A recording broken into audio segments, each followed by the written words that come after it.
संविधान की प्रस्तावना चैप्टर 4।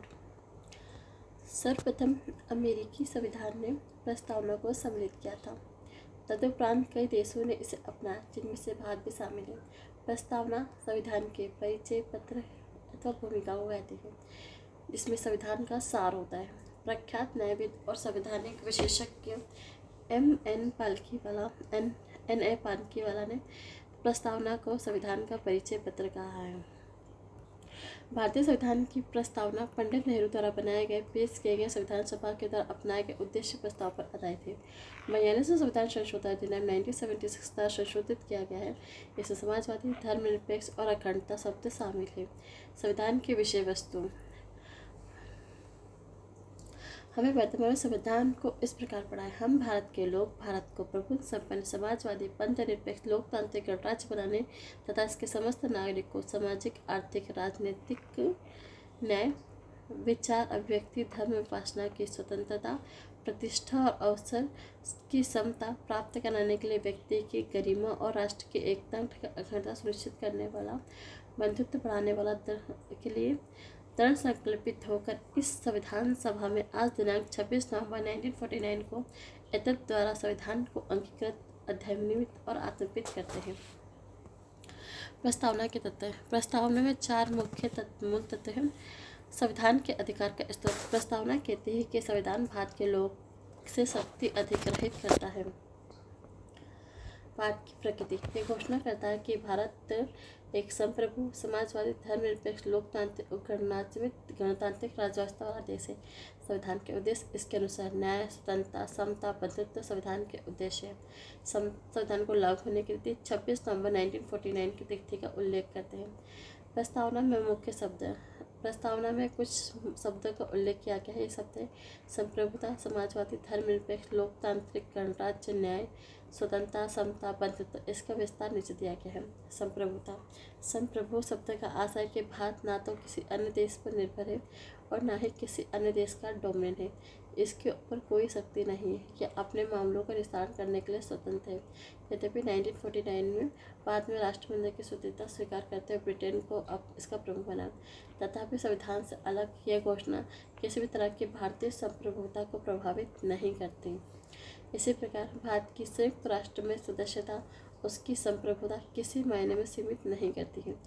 एक संप्रभु राज्य होने के नाते भारत किसी भी विदेशी सीमा, अधिकरण तथा अन्य देशों में अपनी सीमा के किसी हिस्से पर दावा छोड़ सकता है। दूसरा, समाजवादी। वर्ष 1976 में 42वें संविधान संशोधन के पहले भी संविधान में नीतिगत सिद्धांतों के रूप में समाजवादी लक्षण मौजूद थे। दूसरे में जो बात पहले संविधान में अंतर्निहित थी उसे स्पष्ट रूप से जोड़ दिया गया। फिर कांग्रेस पार्टी ने समाजवादी स्वरूप स्थापित करने के लिए 1955 में आवाड़ी सत्र में एक प्रस्ताव पारित करके उसके अनुसार कार्य किया। ये बात ध्यान देने योग्य है कि भारतीय समाजवाद लोकतांत्रिक समाजवाद है, न कि साम्यवादी समाजवाद, जैसे राष्ट्रवादी समाजवाद भी कहा जाता है, जिसमें उत्पादन वितरण के सभी साधनों का राष्ट्रीयकरण, निजी संपत्ति का उन्मूलन शामिल है। लोकतांत्रिक समाजवाद मिश्रित अर्थव्यवस्था की आस्था रखता है, जहाँ पर सार्वजनिक और निजी के साथ साथ मौजूद होते हैं। जैसा कि सर्वोच्च न्यायालय कहता है कि लोकतांत्रिक समाज का उद्देश्य गरीबी, उपेक्षा, बीमारी और अवसर की असमानता को समाप्त करना है। भारतीय समाजवाद मार्क्सवाद और गांधीवाद का मिला-जुला स्वरूप है। इसमें गांधीवादी समाजवाद की ओर झुकाव है। उदारीकरण, निजीकरण और वैश्वीकरण की नई आर्थिक नीति 1991 में हालांकि भारत में समाजवादी प्रतिरूप को थोड़ा लचीला बनाया गया है। धर्मनिरपेक्ष शब्द को 42वें संविधान संशोधन 1976 से जोड़ा गया है। जैसा कि उच्चतम न्यायालय ने 1974 में कहा था कि धर्मनिरपेक्ष राज्य शब्द से संविधान में उल्लेख नहीं किया गया है। तथापि कोई संदेह नहीं है कि संविधान के निर्माता ऐसे राज्य की स्थापना करना चाहते हैं, इसलिए संविधान के अनुच्छेद 25 से 28 धार्मिक स्वतंत्रता का अधिकार जोड़े गए हैं। भारतीय संविधान में धर्मनिरपेक्षता की सभी अवधारणा विद्यमान है, अर्थात हमारे देश में सभी धर्म समान हैं और सरकार का समान समर्थन प्राप्त है। लोकतांत्रिक। संविधान की प्रस्तावना में लोकतांत्रिक राज्य व्यवस्था की परिकल्पना की गई है। इसमें प्रचलित संप्रभुता के सिद्धांत पर आधारित तथा सर्वोच्च शक्ति जनता में हाथों में होती है। लोकतंत्र 2 प्रकार का होता है, पहला प्रत्यक्ष और अप्रत्यक्ष। प्रत्यक्ष लोकतंत्र में प्रत्यक्ष लोकतंत्र में लोग अपनी शक्ति का इस्तेमाल प्रत्यक्ष रूप से करते हैं, जैसे स्विट्जरलैंड में। प्रत्यक्ष लोकतंत्र के 4 मुख्य औजार हैं, जैसे है परिप्रेक्षा यानी रेफरेंडम, पहल इंटरप्रिटेटिव, प्रत्यावर्तन या प्रत्याशी को वापस बुलाना रिकॉल, और जनमत यानी प्लेबिस्सिटाइट। दूसरी ओर अप्रत्यक्ष लोकतंत्र में लोगों के द्वारा चुने गए प्रतिनिधि सर्वोच्च शक्ति का इस्तेमाल करते हैं और सरकार चलाते हैं और कानूनों का निर्माण करते हैं। इस प्रकार लोकतंत्र के प्रतिनिधि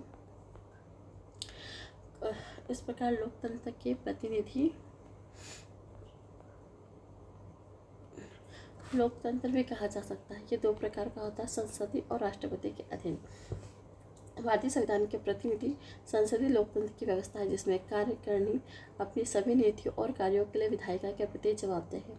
वयस्क मताधिकार, सामूहिक चुनाव, कानून की सर्वोच्चता, न्यायपालिका स्वतंत्रता, भेदभाव का अभाव भारतीय राज्य व्यवस्था से लोकतांत्रिक लक्षण के स्वरूप है। संविधान की प्रस्तावना में लोकतांत्रिक शब्द का इस्तेमाल वृहत रूप में किया गया है। इसमें न केवल राजनीतिक लोकतंत्र बल्कि सामाजिक और आर्थिक लोकतंत्र भी शामिल है।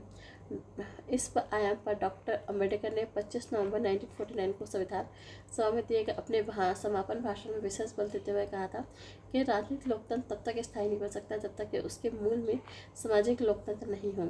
सामाजिक लोकतंत्र का क्या अर्थ है? इसका अर्थ वह जीवन शैली की स्वाधीनता, समानता, भ्रातृत्व को मान्यता देती हो।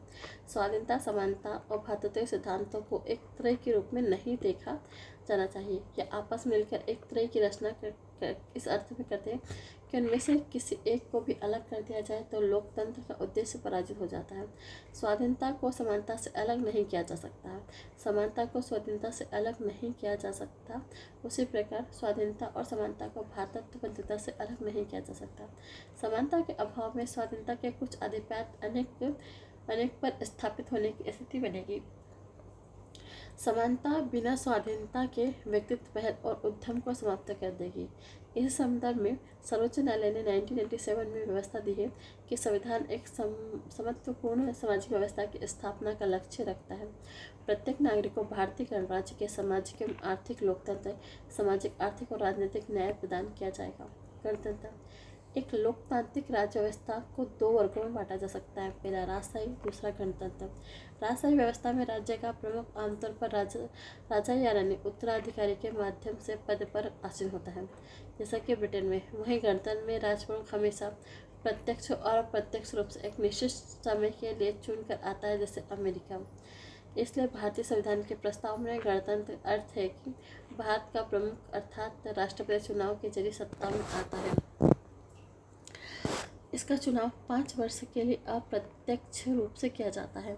गणतंत्र के अर्थ में 2 और बातें शामिल है। पहली कि राजनीतिक संप्रभुता किसी एक व्यक्ति जैसे राजा के हाथ में होने के बजाय लोगों के हाथ में होती है। दूसरी, किसी भी विशेषाधिकार प्राप्त वर्ग की अनुपस्थिति। इसलिए हर सार्वजनिक कार्यालय बगैर किसी भेदभाव के प्रत्येक नागरिक के लिए खुला होगा। न्याय प्रस्तावना में न्याय 3 रूपों में शामिल है, सामाजिक, आर्थिक और राजनीतिक। इसकी सुरक्षा मौलिक अधिकार व नीति दिशक सिद्धांतों के विभिन्न उपग्रंथों के जरिए की जाएगी। सामाजिक न्याय का अर्थ है कि हर व्यक्ति के साथ जाति, रंग, धर्म, लिंग के आधार पर बिना भेदभाव समान व्यवहार। इसका मतलब है समाज में किसी वर्ग विशेष के लिए विशेष अधिकारों की अनुपस्थिति। अनुसूचित जाति, जनजाति, पिछड़े वर्गों व महिलाओं की स्थिति में सुधार। आर्थिक न्याय का अर्थ है कि आर्थिक कारणों के आधार पर किसी व्यक्ति के साथ भेदभाव नहीं किया जाएगा। इसमें संपदा, आय, संपत्ति की असमानता को दूर करना शामिल है। सामाजिक न्याय आर्थिक न्याय का मिला जुला रूप अनुपातिक न्याय को परिलक्षित करता है। राजनीतिक न्याय का अर्थ है कि हर व्यक्ति को समान राजनीतिक अधिकार प्राप्त होंगे, चाहे वो राजनीतिक दफ्तरों में प्रवेश की बात हो अथवा अपनी बात सरकार को पहुंचाने का अधिकार। तथापि सामाजिक, आर्थिक और राजनीतिक न्याय इन तत्वों को 1917 में रूसी क्रांति से लिया गया था। फिर स्वतंत्रता का अर्थ है लोक गतिविधियों पर किसी प्रकार की रोक टोक की अनुपस्थिति, साथ ही व्यक्ति के विकास के लिए अवसर प्रदान करना। प्रस्तावना हर व्यक्ति के मौलिक अधिकारों के जगती अभिव्यक्ति, विश्वास, धर्म, उपासना की स्वतंत्रता सुरक्षित करती है। हनन के मामले में कानून का दरवाजा खटखटाया जा सकता है। जैसा कि प्रस्तावना में कहा गया है कि भारतीय लोकतांत्रिक व्यवस्था को सफलतापूर्वक चलाने के लिए स्वतंत्रता परम आवश्यक है। हालांकि स्वतंत्रता का अभिप्राय यह नहीं कि हर व्यक्ति को कुछ भी करने का लाइसेंस मिल गया हो। स्वतंत्रता के अधिकार का इस्तेमाल संविधान में लिखी सीमाओं के भीतर ही किया जा सकता है। संक्षेप में कहा जाए तो प्रस्तावना में प्रदत्त स्वतंत्रता और मौलिक अधिकार शर्त रहित नहीं है। हमारी प्रस्तावना में स्वतंत्रता, समता और बंधुत्व के आदेश फ्रांस की क्रांति से लिए गए हैं, जो 1979 और 1799 से लिया गया है। समता का अर्थ है समाज के किसी भी वर्ग के लिए विशेष अधिकारों की अनुपस्थिति, बिना किसी भेदभाव के हर व्यक्ति को समान अवसर प्रदान करने के उपरांत। इस संविधान में प्रस्तावना को हर नागरिक की स्थिति समता की अवसर की समता प्रदान करती है। इस उपबंध में समता को 3 आयाम शामिल हैं: नागरिक, राजनीतिक और आर्थिक। मौलिक अधिकारों पर निम्न प्रावधान नागरिक समता को सुनिश्चित करते हैं। पहला, विधि के समक्ष समता, अनुच्छेद 14।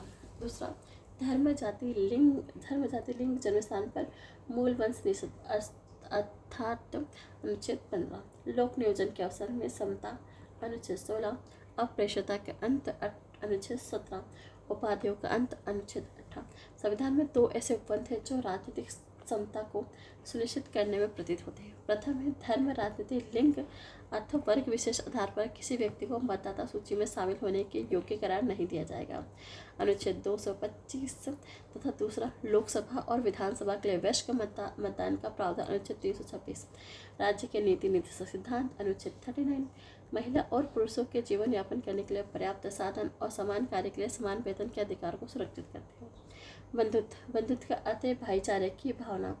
संविधान एकल नागरिकता एक तंत्र के माध्यम से भाईचारे की भावना को प्रोत्साहित करता है।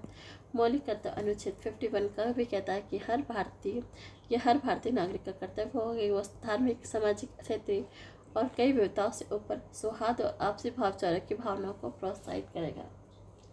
प्रस्तावना कहती है कि बंधुत्व में 2 बातों को सुनिश्चित करना होगा। पहला, व्यक्ति का सम्मान। दूसरा, देश की एकता और अखंडता। अखंडता शब्द 42 संविधान संशोधन अधिनियम 1976 के द्वारा प्रस्तावना में जोड़ा गया। संविधान सभा की प्रारूप समिति के एक सदस्य के मुंशी ने के अनुसार व्यक्ति के गौरव का अर्थ है संविधान न केवल वास्तविक रूप से भलाई और लोकतंत्र की मौजूदगी सुरक्षित करता है, बल्कि वह यह भी मानता है कि हर व्यक्ति का व्यक्तित्व पवित्र है। इस पर किसी व्यक्ति के गौरव को सुनिश्चित करने वाला मौलिक अधिकार और नीति निषेध तत्वों का प्रावधान बल देते हैं।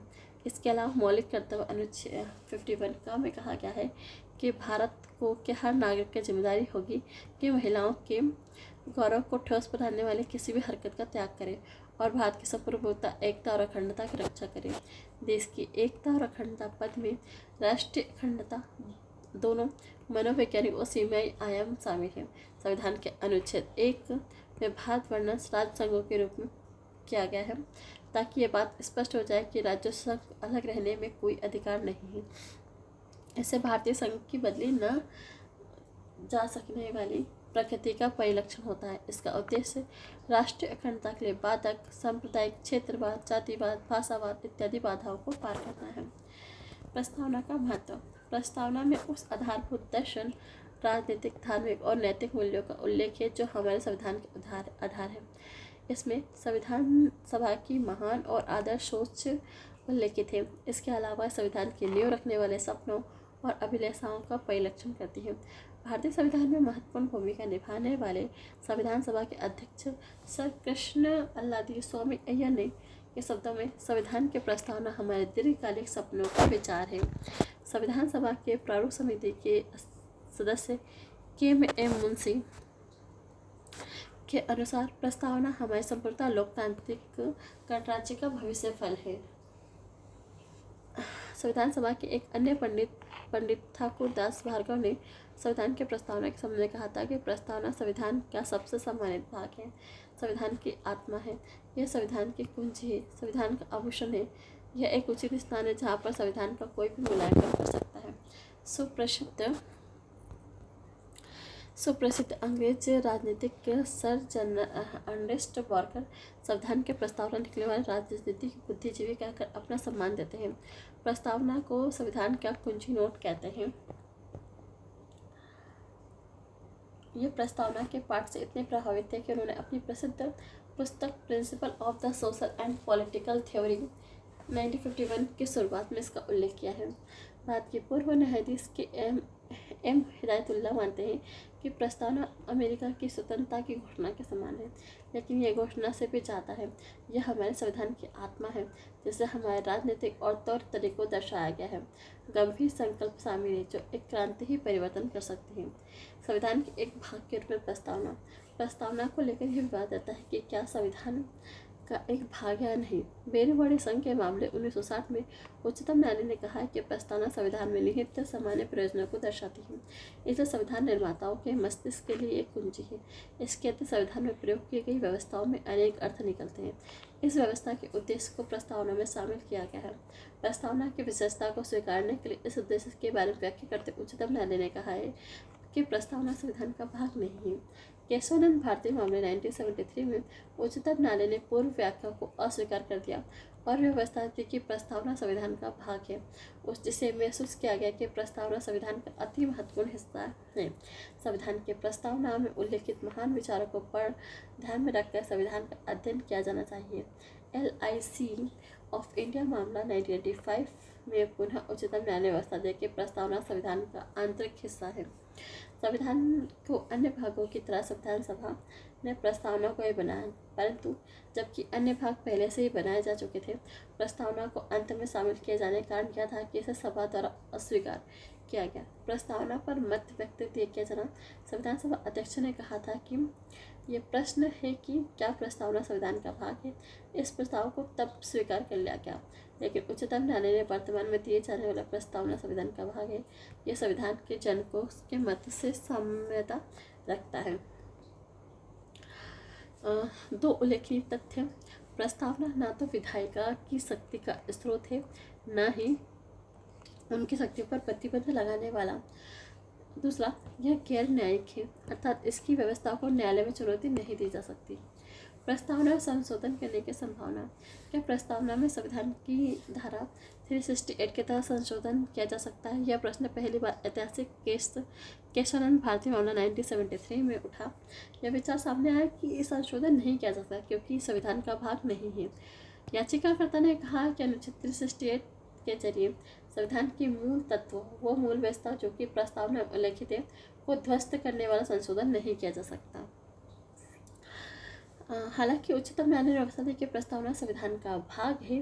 न्यायालय ने यह मत बेरवड़ी सन 1960 के तहत दिया। उन्होंने पूर्व में इस केस में बड़े निर्णय गलत बताया था और संविधान को संशोधित किया गया था, बशर्ते मूल विशेषताओं में संशोधन नहीं। दूसरे शब्दों में न्यायालय ने व्यवस्था दी कि प्रस्ताव में निहित मूल व्यवस्था को अनुच्छेद 368 के संशोधन नहीं माना जाएगा। अब तक प्रस्तावना को कुल एक बार 42 संविधान संशोधन 1976 के तहत संशोधित किया गया है। इसमें 3 नए शब्द जोड़ते: समाजवादी, धर्मनिरपेक्ष और अखंडता। इस संशोधन को वैध ठहराया गया। धन्यवाद।